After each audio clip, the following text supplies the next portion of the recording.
All right, Goddess Queen Jamila here, riding around the streets of Brooklyn. And the topic is live with me and visit me are two different things. Okay? So, first of all, I just want to say that it's good to be home in Brooklyn after 2 years. Yes, Brooklyn is like home to me in many regards. I'm still struggling with my oral surgery. I'm still healing from that. My mouth is still swollen. But overall, I'm definitely a lot further than I was before. And I give thanks and praise that the healing process is definitely going well. I gotta admit that when I was told that this was a routine tooth extraction, routine teeth extraction, getting my wisdom teeth pulled, I was like, oh, okay, no big deal. Like, everybody makes it seem like it's so normal, it's so routine, like you don't even need bounce back time. Like, everybody just makes it seem like it ain't nothing. Oh baby, this took me out. Like, this took me out. Had I known that it was gonna take me out like this, like, I would have completely rearranged my trip. I mean, this has been a lesson learned. The biggest lesson for me is routine surgery is still surgery. It's still surgery. Like, you can't be patty caking like it's all good. Like, oh, it's just a routine surgery. Baby, that's still surgery.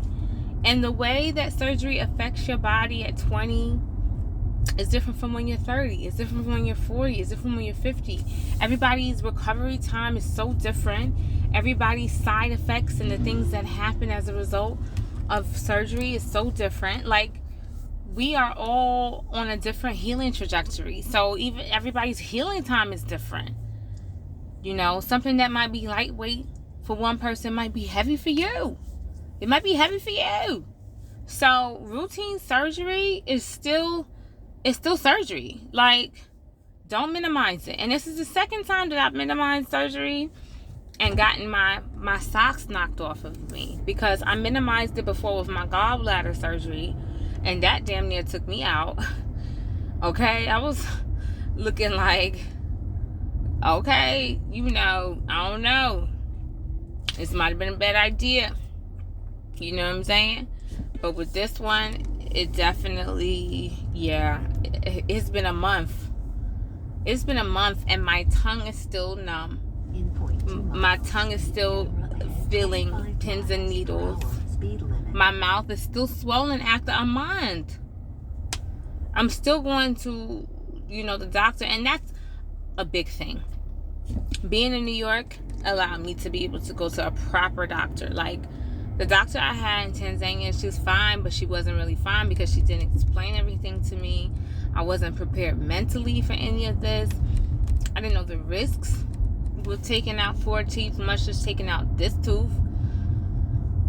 My post-care was pretty much non-existent. Like, no follow-ups was really scheduled at all. Like, African doctors are definitely lax as a whole. Okay, but this was excessive for me. So yeah, I'm glad I'm here, and I'm glad I can get proper dental care. But anyways, topic for the day: live with me and visit me is two different things. So I think that there's a lot to be said about moving to Africa. Like, the concepts of packing up your stuff and moving to a place you never even visited, or a place that you might have visited, or a place that you only visited virtually, meaning that you've been doing research, looking it up online, and blah blah blah, getting to know maybe some influencers, blah blah blah, but don't really have that experience of living there. And I think it's worth speaking about, because most of the people who watch my page or who watch my channel or who consume my content, most of you are coming from the States.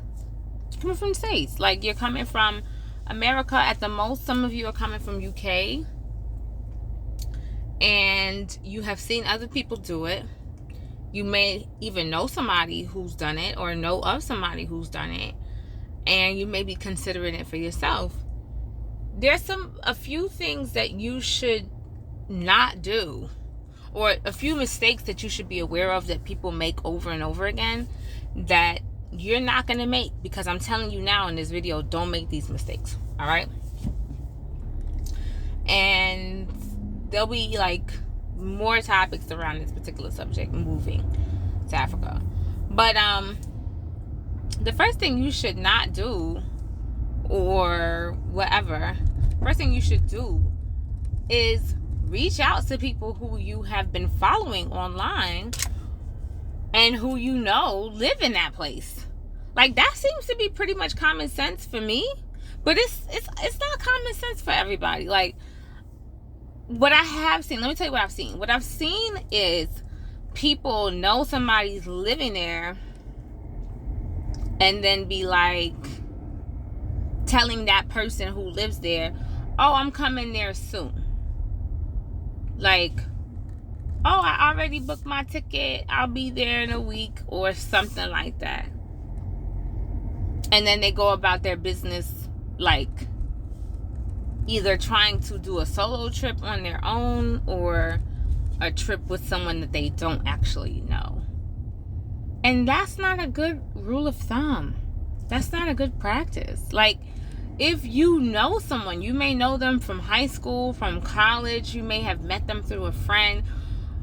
If you know someone, you've been following their journey the whole entire time, the reality is this: you probably wouldn't even really be thinking about the country that they live in like that if it wasn't for them. If you're consuming their content already, that means that you're already being influenced by the things that they post. So why wouldn't you reach out to them and say, hey, I'm coming. Can I book a trip with you? Can you be my guide? Can you show me around? Like, enlist them as part of your journey. Do not ignore them as if you don't know them, because you do know them and you follow them and you liking their posts and you commenting on their stuff and you making notes of where to eat and what to do. You doing all this stuff and it's real sneaky. Like, why are we doing that? That's real sneaky, and I don't like it. And it puts you and your whole aura, it puts your energy in a different place. Like, it just puts you in a bad place. So don't do that, friend. Don't do that. So that's number one. If you coming there, you know somebody or somebody knows somebody and whatever, link up with them well before your trip. Enlist their help so they can help you even plan your trip. The second thing is, don't go there on this I'm gonna be with the local type stuff. Like, local people are cool, but honestly, they don't give a damn about you. That's not your people. It's been so many people to complain after the fact. Somebody scammed them, somebody stole from them, and they thought that they could trust this person and they can't. Woo-be-woo, woo-woo-woo. Cry me a river. You did that to yourself. You remember you went over there and you said, I'm not rocking with nobody from the States, and I mess with the locals. I don't mess with people from, okay, you mess with the locals and that's why you in that position. Like, don't make that mistake, friend. Do not make that mistake. Do not find yourself being anti the people who you are most familiar with. And the people who you're most familiar with are essentially the ones who also are on the same journey. Like, a lot of y'all, not you friend, but them, a lot of them, they end up doing stuff, finding themselves in terrible predicaments, and then they want to bitch and moan and complain about it. And the reality is, your journey of coming to Africa, moving to Africa, somebody's already done it. Somebody's already taken that journey. Somebody's already moved from America to Africa. Likely somebody's already moved from where you're from. It's been done before. So this concept of trying to reinvent the wheel, you're just going to re-up on the same problems that other people have had, and other people have not only had, other people have mastered. They've had those problems. They've mastered those problems. You're going to re-up on those because you so smart, independent, free-spirited, unique. Your journey is your own. You so whatever.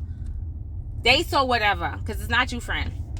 They so whatever that they can't take the time to say, let me humble myself and let me just reach out to people who can put me on, so I don't make some of the same mistakes that other people have already made. Because that's what this is all about. What this is all about is learning from other people's mistakes. I've never seen houses like this before. Like, really in New York, like, I feel like this is like $2 million housing here. I'll see this with my little, I don't usually see houses this big. You see that? I don't know why he's sitting there like that. Maybe he can't. Oh, okay, he's not asking me to move to the side. Yeah, so he can get through with the kids. Sorry. Yeah, so I've never seen houses like this. You see that? You see this? Look at this house on the corner. That's like a house on Ponce de Leon. Okay, I wonder how much it costs to heat up that house in a good winter. You know what I'm saying? Look at that type of houses that you see on the movies and whatnot. All right, yeah. So, type stuff. Yeah, so people don't want to humble themselves. People don't want to sit down and say, you know what? I don't know what I don't know. So let me go ahead. Let me get this camera together, y'all. Be easy with me because it's a hard knock life. Yeah, people not doing that like they used to, and it's really annoying. It's like you can get further faster, but you over here being slow. They over here being slow and stupid because they not asking for help. And then a lot of times, this is what makes it real aggy. This is what makes it extremely aggravating. When people don't ask for help and they find themselves in a freaking jam. I mean a jam, space jam type jam. Traffic jam type jam. Catastrophic jam. You see what I'm saying? When they find themselves in a jam, then you know who comes to help them? Not the locals. The locals don't band together and be like, let me help this person. No. It be the same repatriates, the same people who moved from the States. Somebody heard through the grapevine that Sheila got into a jam. Somebody heard that Jonah got into a jam. Somebody heard that Tyrone came over here and got in a jam. And now people pulling together to help them, whether it be that they needed food, whether they need donations. GoFundMe page. It's us. Locals will not be donating to your GoFundMe page. No matter how cool they seem, no matter what. They not donating to your GoFundMe page. Okay?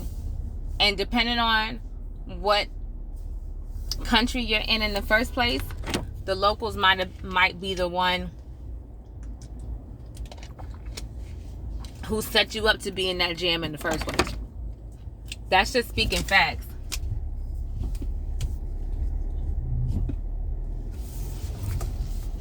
That's just speaking facts. You feel me? So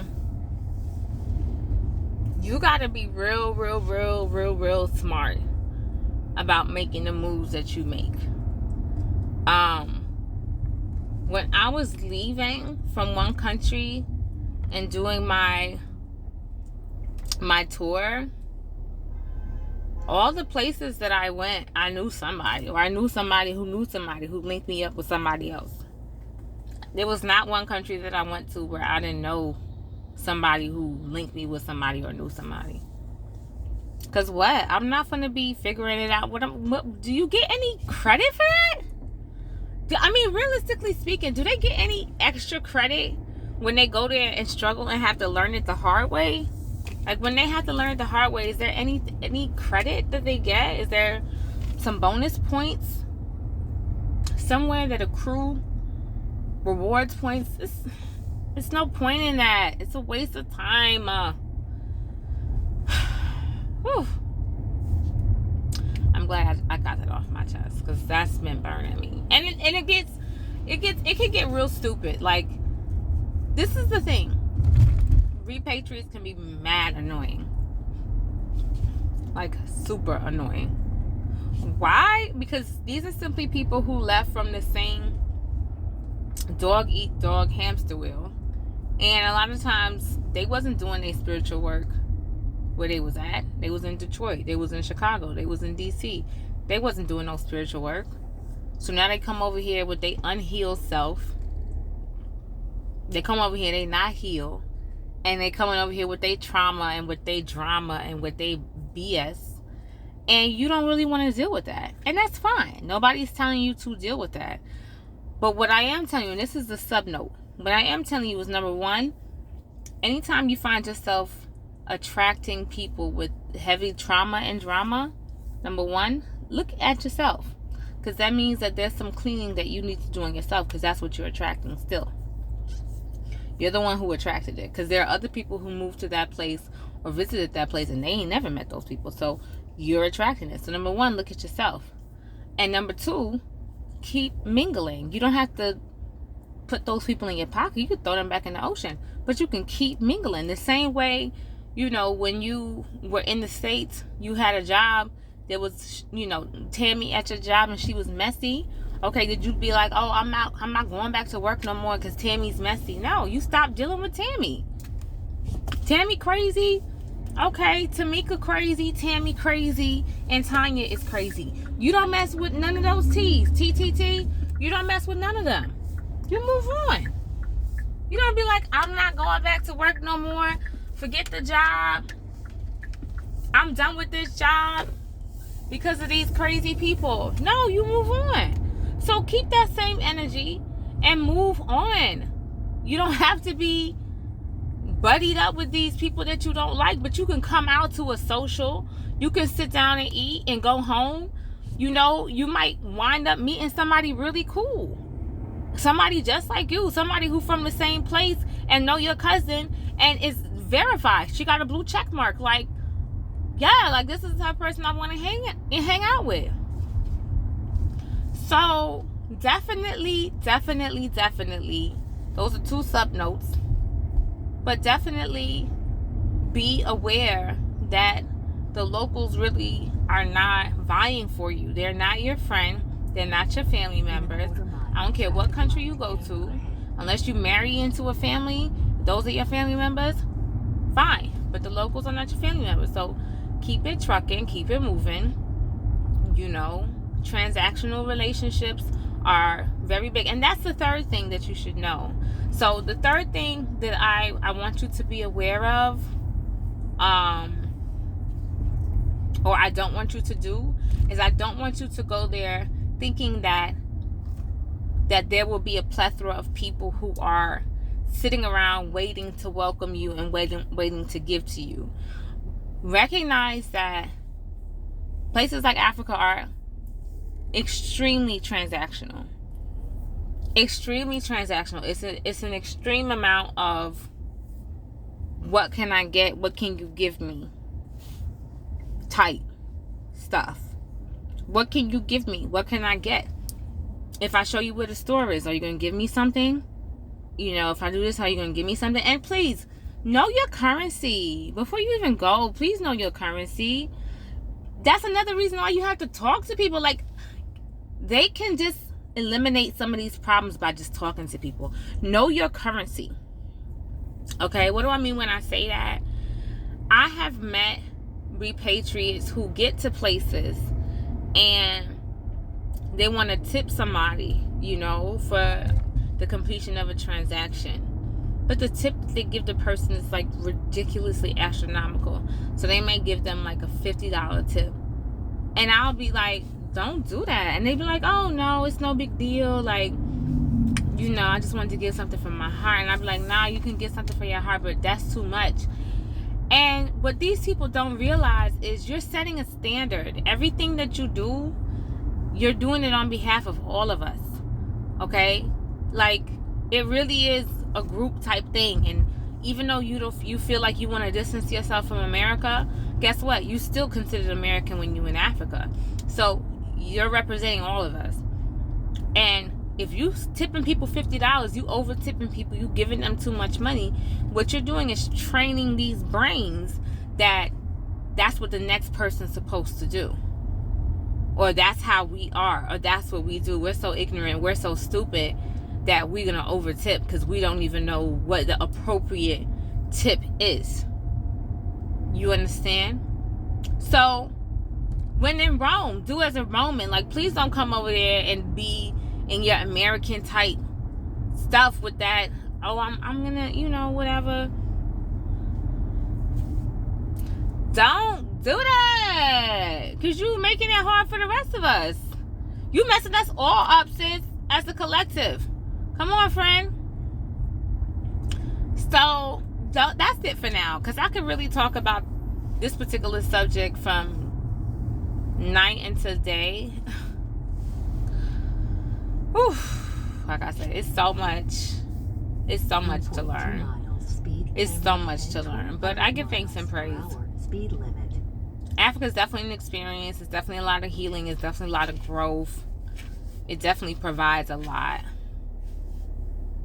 You know, I can see how my son has benefited a lot. He's been in Africa 2 years. This will be his 3rd year. Yeah, it's definitely benefited him a lot in terms of his energy and his peace, my peace even, because I'm not as lit as I would normally be. I'm normally highly lit, but these days I'm more in my zen. So it is an experience, but you got to learn from real people, not even from these YouTube people, because a lot of these YouTube people be lying. If they're not willing to get on the phone and have a conversation with you, then they're just a YouTube person. They're just an influencer. They're not real people. You need real people who you can talk to and be like, sis, should I bring medication? You know, like, can I book a trip with you? Can you show me around? I'll be there. You know, I want to come from Wednesday to Tuesday. Does that work for you? You want to be linked up with somebody for sure. And someone who you align with. Okay? So, I wish you the best. Thanks for tuning in. And until next time, peace.